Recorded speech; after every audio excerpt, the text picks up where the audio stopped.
వైద్య సేవల్లో ఏపీ ప్రభుత్వం మంచి పనితీరు కనబరుస్తోందని కేంద్ర ఆరోగ్య కుటుంబ సంక్షేమ శాఖ మంత్రి మనసుఖ్ మాండవియా ప్రశంసించారు.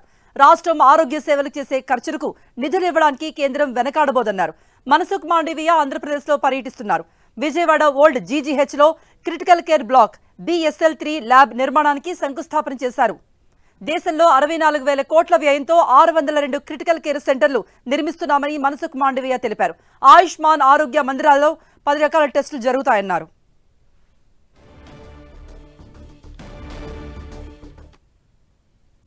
$253 కోట్ల నిధులతో అత్యవసర విభాగం BSL-3 ల్యాబ్ నిర్మిస్తున్నందుకు కేంద్ర మంత్రికి మంత్రి విడుదల రజని ధన్యవాదాలు తెలిపారు.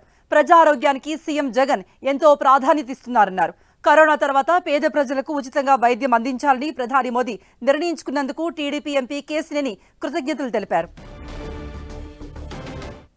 अच्छा परफॉर्मेंस करा है और जो स्टेट अच्छा काम करता है, हमारे रजनी जी ऑनरेबल हेल्थ मिनिस्टर मेरे पास दिल्ली आती है, कई काम लेके आती है, भैया मुझे ये चाहिए, हमारे स्टेट में वो करना है, हमें क्रिटिकल केयर यूनिट बनाना है, हमें ये हॉस्पिटल में ऑपरेशन के लिए ये मेडिकल डिवाइस की रिक्वायरमेंट है, हमें मेडिकल कॉलेज बढ़ानी है।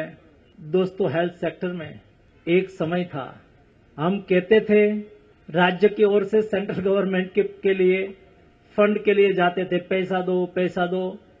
सेंट्रल गवर्नमेंट पैसा देती थी उपकार के भाव से।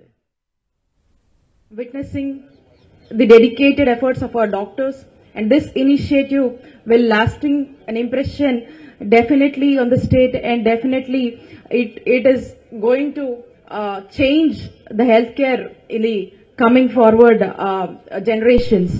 In inclusion, I extend my gratitude to all the stakeholders who have contributed to the success of these initiatives. ఇప్పుడు చూస్తే హెల్త్ లో దేశవ్యాప్తంగా కూడా కోవిడ్ తర్వాత అనేక మార్పులు వచ్చినాయి. దాంట్లో భాగంగానే ఇప్పుడు upgraded version of critical health care కానీ మిగతా అన్ని కానీ ఇన్ఫ్రాస్ట్రక్చర్ కేంద్ర ప్రభుత్వం క్రియేట్ చేస్తూ ఉంది. అట్లాగే మనం కేంద్ర మంత్రి వర్యుల్ని విజయవాడ ఎంపీగా ఈ ఫెసిలిటీ విజయవాడకి ఇచ్చినందుకు పాత గవర్నమెంట్ హాస్పిటల్లో మనస్ఫూర్తిగా విజయవాడ ప్రజలందరి తరఫున నేను అభినందిస్తున్నాను సార్.